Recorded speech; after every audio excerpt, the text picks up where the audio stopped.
أهلا وسهلا بالنبي، أهلا وسهلا بالنبي، أهلا وسهلا بالنبي، أهلا وسهلا بالنبي،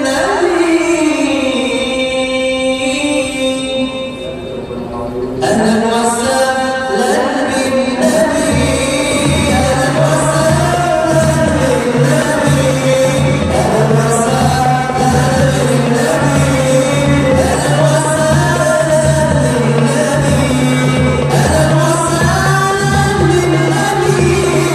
Oh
Ila hadratin Nabi Mustafa Rasulillah sallallahu alaihi wasallam wa Syekh Ibnu Athaillah Syekhul Al-Fatihah. A'udzubillahi minasyaitonir rajim. Iyyaka na'budu wa iyyaka nasta'in shiratal mustaqim.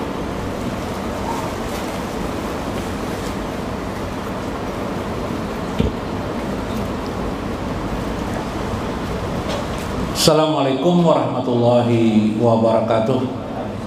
Bismillahirrahmanirrahim. Bismillahil malikil kudusis salam.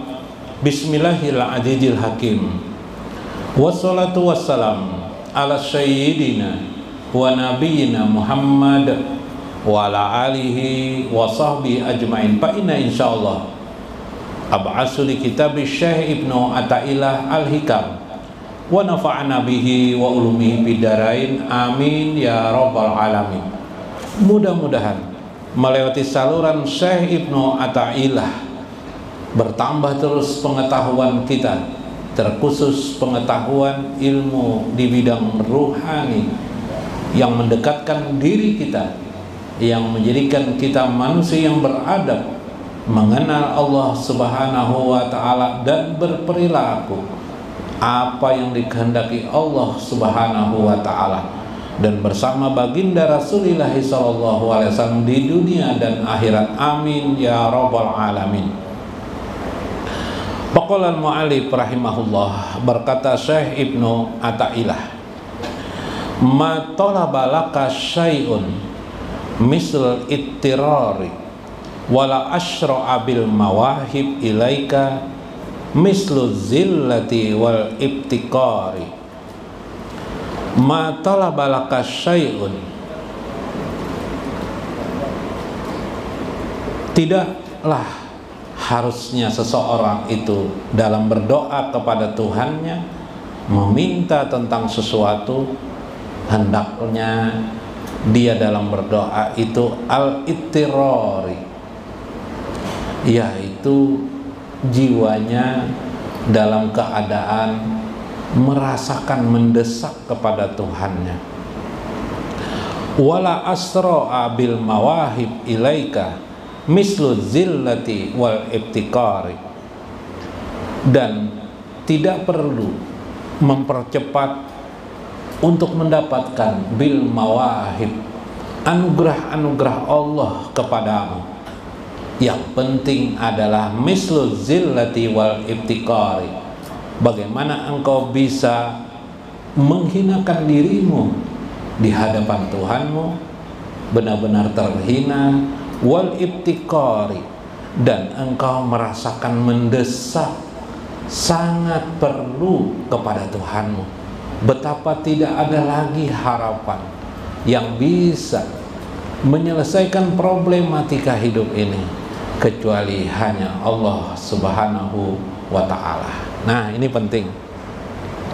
Kalau minggu kemarin tidak penting segala doamu itu, minggu kemarin masya'nu wujudut tolabi, tidak penting apa yang engkau ungkapkan di hadapan Tuhan, lapas doa, ucapan.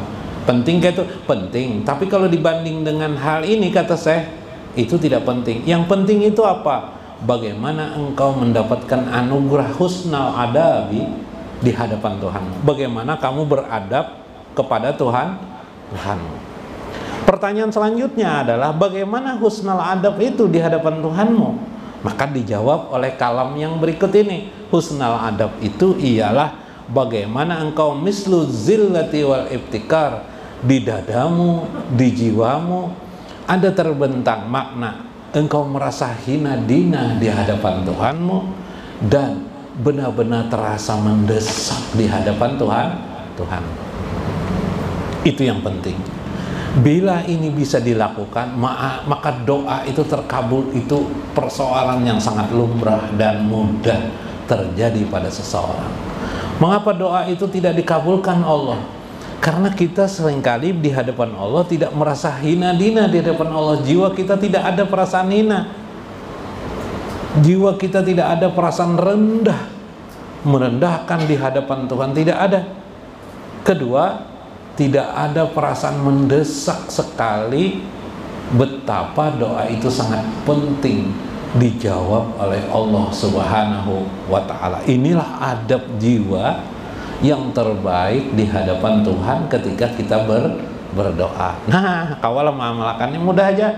Yalah, tidak merubah doa kita yang ada, tidak merubah sholat kita yang ada, tidak merubah puasa kita yang ada, tapi bagaimana pada saat kita berdoa di hati timbulkan perasaan hina dina, merasa rendah di hadapan Allah dan merasakan mendesak sekali kebutuhan itu. Itu saja yang penting, kata Syekh. Ai in ahsana talibina laka huwal ittirari. Maka yang terpenting, yang terbaik bagi orang-orang yang berdoa itu ialah ittirari. Dia merasakan kebutuhan yang diharapkannya dalam doa itu mendesak sekali. Mendesak sekali bagaimana supaya Allah menerimanya. Kalau Allah tidak mengabulkannya, maka hancur leburlah dirinya. Wah, ini ketika kita berdoa misalnya meminta rezeki, benar-benar kita berdoa rezeki, ya Allah beri aku rezeki yang banyak ya Allah. Jika Engkau tidak memberikan rezeki kepadaku, tidak ada yang bisa memberikan rezeki kepadaku. Terbayanglah Tuan A, Tuan B, Tuan C, palingkan jiwa kita kepada Allah, bahwa mereka semua itu tidak berguna ya Allah. Mereka semua itu tidak bisa menolong kebutuhanku, karena kebutuhanku ini sangat besar. Hanya Engkau yang bisa menerima atau mengabulkan, mempamerkan anugerahmu kepadaku ya Allah. Nah, jadi ada perasaan seperti itu. Bila ada perasaan seperti itu, itulah husnul adab, itulah sebaik-baiknya adab di hadapan Tuhan. Jangan kayak orang awam memaksa lawan Tuhan berdoa, ya Allah kabulkan ya Allah, tapi perasaan hina dina tidak ada di hadapan Tuhan, ya kan? Perasaan hina tidak ada di hadapan Tuhan. Perasaan bahwa kalau itu tidak dikabulkan, tidak ada lagi yang bisa menolong kecuali hanya Allah. Maka itulah yang terjadi pada orang awam. Dalam kitab Futuhul Ghaib, di awal-awal kitab Futuhul Ghaib, Syekh mengingatkan, mengisahkan adab yang terbaik dalam berdoa itu menurut Syekh Abdul Qadir Jalani adalah adab orang panah. Bagaimana orang panah? Suatu saat, kata Syekh, orang itu datang ke tempat pembesar orang kaya meminta tolong. Orang pembesar itu tidak bisa menolongnya. Datang lagi kepada pejabat itu tidak bisa menolongnya. Datang lagi kepada temannya tidak bisa menolongnya. Siapapun manusia tidak ada bisa menolongnya. Akhirnya patah hati orang itu, kata saya. Begitu patah hati, dia pun menangis di hadapan Tuhannya. Begitu hinanya dia, sampai menangis sehingga tidak ada lagi yang diingatnya kecuali hanya Allah yang bisa menolongnya. Nah, ini adalah gambaran bagaimana jiwa husnul adab. Orang itu, kata Syekh Abdul Qadir, orang itu sudah panah di dalam doa, masuk dalam makna sebenarnya daripada lautan doa. Jadi kalau mau bertanya apa itu doa, makanya doa itu tidak main-main, mukul ibadah. Kata Nabi, doa itu mukul ibadah. Mukun itu otak ibadah, intisari ibadah. Coba kita lihat sholat. Sholat itu apa yang dikemas dalam sholat itu? Allahu Akbar, memuji Allah, ihdina sirotol mustaqim, meminta kepada Allah jalan lurus. Makanya ketika sembahyang itu kita lakukan hanya sekedar sholat saja, enggak begitu berarti bagi kita. Tapi ketika kita sholat itu penuh perasaan hina dina di hadapan Allah, mulai sholat itu berarti bagi kita. Mulai sholat itu menampakkan kelebihan dan keutamaannya pada diri kita. Tapi bila tidak, ya itu yang terjadi. Kita ini kan hidup dikelilingi oleh manusia, sehingga pikiran kita kepada manusia. Pada urusan kita di dunia ini satu saja, kata Syekh Abdul Qadir Jalani, andaikan Tidak karena mencari rezeki sesuap nasi, pastilah kita tidak akan keluar dari rumah ini, kata saya. Oh, gitu kan. Pastilah kalian seperti itu juga. Nah, artinya selebihnya itu sendagurau. Seperti firman Allah dalam Al-Quran, Inad dunya la'ibun walahun. Dunia itu, kehidupan dunia itu la'ibun, permainan. La'ibun walahun, dan sendagurau saja. Ya lah. Nah, buka TV ada lawak sudah, ya lah, sendagurau lagi, ya kan. Fasyabbuhu bisyaksi talibi wal ittirari ijharu goyatal faqat pala tutuhum min nafsika syai'in minal hauli wal quwwati. Maka bagaimana engkau menyamarkan dirimu itu seperti orang yang berharap penuh kepada Tuhanmu dengan perasaan mendesak, menjohirkan kepentingan dirimu, bahwa seandainya Allah tidak mengabulkan maka hancurlah diri kita ini. Bagaimana perasaan itu ditimbulkan sehingga itulah yang menjadikan doa kita terkabul. Bahkan perasaan itu tidak ada yang mampu menolong di alam kehidupan ini kecuali hanya Allah Subhanahu wa ta'ala. Minal hauli wal quwwati, sehingga tidak ada terlihat lagi diri kita ini, aku kita ini terasa hauli, terasa memiliki daya kekuatan, wal quwwati, kemampuan. Aku kau aja nanti kan di kebun ada aja nyiur banyak, kelapa banyak ya lah,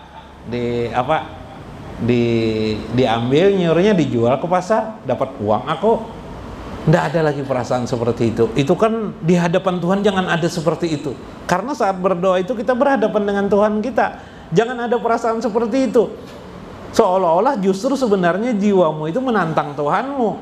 Kalau Allah tidak menolong, masih ada aja nyiur di belakang rumah. Kalau Allah tidak menolong, masih ada kindai di belakang rumah.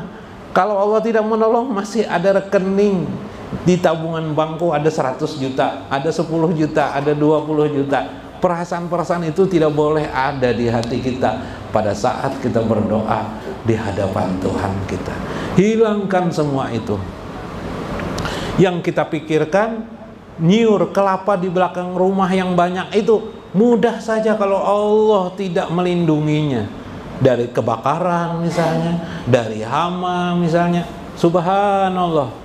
Bukankah kita di Banjar ini sampai beberapa waktu terakhir ini katanya khatam orang banyak gagal ya? Gagal ya banyaknya. Khatam gagal ya. Sekalsel atau seberapa itu saya tidak tahu ya. Katanya ada mengatakan hama, ada mengatakan apa. Biasanya orang Banjar, beli kendaraan. Nanti sisanya uangnya nanti bulan khatam saya bayari. Nah, gitu kan? Memastikan enggak? Nah, merasa hebat kan? Apalagi mau kawin, jujuran. Nanti bila khatam saya akan melamar. Ya dah? Ya kah? Nah. Yuk. Gitu kan? Oh, nanti bila bulan khatam kita melakukan perayaan. Kita besar-besaran perayaan Maulid nanti. Bila bulan bila sedang khatam. Khatam ke apa? Ngatam. Musim panen. Gila? Gampang aja semuanya. Semuanya seolah-olah gampang semuanya. Karena ada lamunan nanti sampai bulan ngetam nanti, panen nanti. Kalau pegawai negeri, nantilah di awal bulan ku bayari hutang. Ya gampang aja itu. Nanti awal bulan saya bayari hutang. Pasti gaji saya pasti keluar. Belum tentu sebenarnya. Bisa saja akan menghalangi sesuatu. Ya enggak? Bisa terjadi. Bisa saja tadi paumaan tadi akhirnya gagal panen. Subhanallah. Ada taumat aja lagi. Kau sombong kepada Tuhan. Sambil berdoa kepada Tuhan. Kita di kampung lah. Ada aja bulan ini dalam pikiran nanti ngatam. Jadi aku berdoa nih kisah-kisahnya aja. Ya kan? Itu buruk adab itu namanya. Itu namanya su'ul adab, itu buruk adab di hadapan Tuhan. Jangan sekali-sekali. Jadi pada saat kita berdoa, tidak ada lagi jaminan apapun di hidup di dunia ini. Yang ada hanya jaminan Engkau ya Allah. Tidak ada itu semua, itu mudah aja hilang. Ya kah? Mudah hilang. Subhan. Istri yang cantik, wow gampang aja istriku cantik aja di rumah. Bisa istri tabrakan di jalan ya Pak, operasi plastik tidak kembali lagi ya Kak. Nah tidak cantik lagi istri, apa kabar? Wah anakku 3 orang, mati 1 enggak apa-apa, masih ada 2. Woi hati-hati kalau 3-3-nya mati ya Pak. Sudah semua anak-anak kita, semua kebun kita, semua rekening kita di bank, semua simpanan kita lihat semua itu tidak ada berarti apa-apa jika Allah tidak melindunginya, jika Allah tidak memeliharakan untuk kita, jika Allah menutup nikmat-nikmat itu sebentar saja, apa saja, bahkan banyak hal. Nasi yang sudah di hadapan mukanya, di hadapan mulutnya yang mau dimakannya, tidak sempat dimakannya, tidak sempat dinikmatinya. Banyak terjadi seperti itu. Begitu mau makan sakit gigi, ya lah, mau makan nikmat, belanja mahal, ya lah, di restoran duduk di hadapan di meja mau makan, Bismillahirrahmanirrahim, sudah mau makan, gigi sakit, apa kabar? Termakan enggak? Tidak termakan lagi, subhanallah. Itulah bagaimana kita menyerupakan diri kita pada saat berdoa itu kehinaan, wal ittirar, dan merasakan kebutuhan yang mendesak di hadapan Tuhan kita. Wala taralaha sababan minal asbabi ta'tamadu alaihi. Tidak ada lagi yang kita lihat, apapun juga di mata kita, di benak kita, suatu sebab apapun juga selain daripada Allah saja. Jadi sebab-sebab itu misalnya, nah gampang aja nanti nih, nanti kan si Udin nanti membayari hutangnya kepada aku. Nah ada uang, ada rezeki aku. Nah itu, enggak, tidak ada lagi. Itu kan sebab-sebab itu. Enggak ada. Satu saja sebab itu yang menentukan, diyakini dalam pikiran kita, jiwa kita, sebabnya hanyalah Allah saja. Biadihil khair, di tangannya lah segala kebaikan. Wah, Masya Allah. Bahkan yang menahan nikmat itu Allah subhanahu wa ta'ala. Makanya ada doa Nabi, Allahumma a'udzubika, ya Allah aku berlindung kepada min tahuli nikmatika, tahuli nikmatika, dari beredar atau bergantinya nikmatmu. Min tahuli nikmatika, dari tahuli itu beredar atau bergeser nikmat itu, hilang nikmat. Sudah kita nikmati, ya hilang, ya kan? Banyakkah yang kehilangan tabungan? Banyakkah tadi yang pasti panen dari nikmat yang sudah kita rasakan setiap tahun, kita ngetam panen yauma hasodihi, tiba-tiba hari ini kita tidak bisa menikmati. Itu namanya tahuli nikmah. Nah, Allahumma a'udzubika, dicatatkah? Enggak usah kah? Dicatatkah? Nah, Allahumma a'udzubika, dihafalkah? Allahumma a'udzubika min tahuli nikmatika, min tahuli nikmatika. Nah, itu diolahkanlah sumatlah.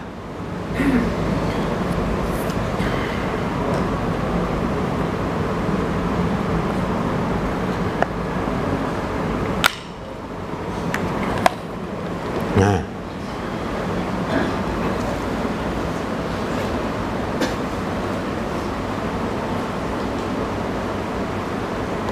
Bahari almarhum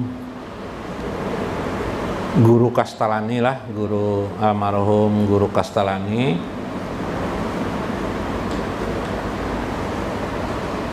apa nih teman? Jadi pengajian tuh habis maghrib isya, antara maghrib dan isya di tempat beliau. Waktu itu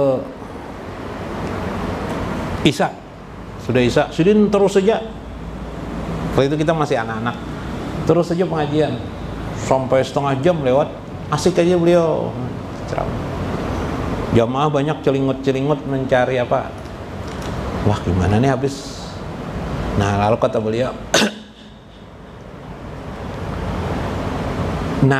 ternyata Nabi SAW sholat Isya itu tidak selalu di awal waktu. Nah, malah di paruh malam waktu. Nah, kita aja yang terbiasa memakai satu hadis awal waktu gitu kan. Nah, padahal ada juga hadis lain bahwa Nabi sholat Isyanya agak dimalamkan.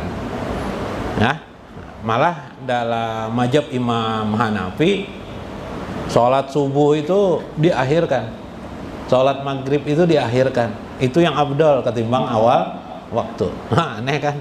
Jadi kalau pian nanti ke Mekah lah, atau ke Madinah lah, sholat subuhnya hampir habis waktu subuh. Agak siang dah kelihatan, mulai terlihat kayaknya fajar sudah, baru sholat subuh. Nah, itu dia mengambil faidah seperti itu. Nah, Allahumma kebesaran lah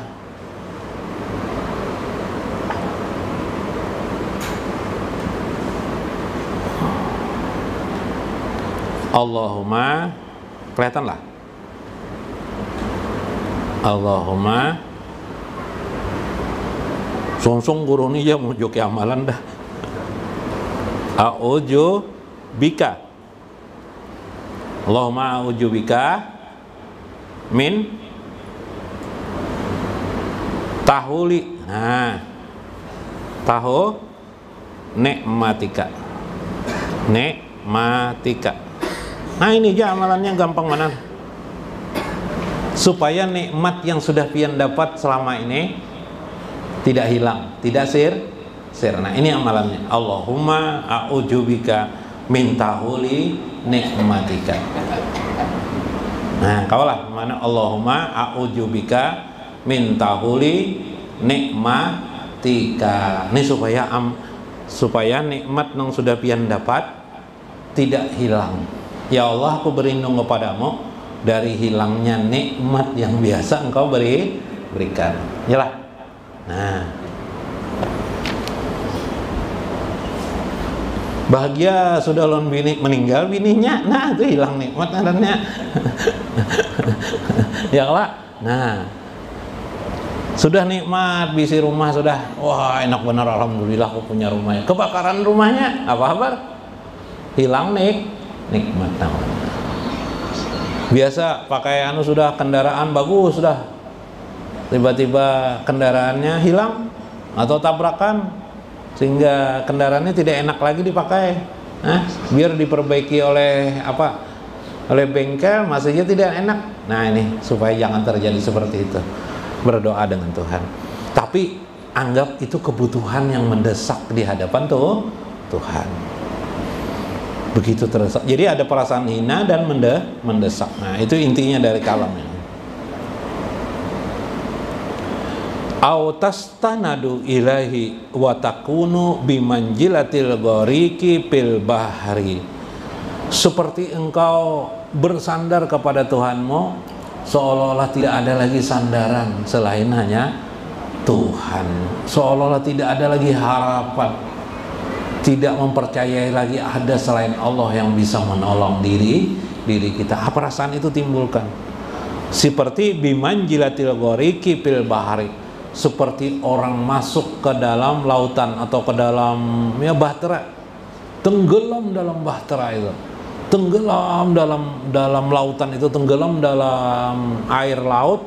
Tidak ada yang dilihatnya kecuali hanya air, tidak ada yang dirasakannya kecuali hanya air. Maksudnya adalah tidak ada yang disandarkan, tidak ada lagi perasaannya ada selain daripada Allah Subhanahu wa ta'ala yang bisa menolongnya. Subhanallah. Inilah penting. La tara liginaka illa maulaka. Seperti engkau mengharapkan rezeki yang banyak, kekayaan, tidak ada yang bisa mengayakan kecuali hanya Allah. Ya Allah, hamba pingin rezeki, biar sampai menangis air mata, hina dina di hadapan Tuhan. Ampun ya Allah, hamba menghinakan di hadapan-Mu. kabulkan hajat hamba. Hamba sadar apapun yang hamba pelajari tidak ada berguna sama sekali. Apapun yang aku ketahui tidak ada berguna sama sekali. Yang berguna itu ya Allah, bila Engkau menolongku, bila Engkau mengayakanku. Hanya Engkau yang bisa. Bukan si Udin, bukan wali kota, bukan gubernur, bukan si hartawan itu, si hartawan B, C dan D, kecuali hanya Engkau ya Allah subhanahu. Inilah yang penting. Wala asra'a bil mawahib ilaika, tanpa perlu engkau berpikir mempercepat supaya mendapatkan anugerah Allah. Tidak usah dipikirkan itu. Yang perlu engkau pikirkan adalah saat ini engkau sedang terdesak dan menghinakan di hadapan Tuhan. Mudah-mudahan bermanfaat, mudah-mudahan bermakna, mudah-mudahan dapat kita amalkan dalam kehidupan sehari-hari. Wallahul muwaffiq ila aqwamit thoriq. Assalamualaikum warahmatullahi wabarakatuh.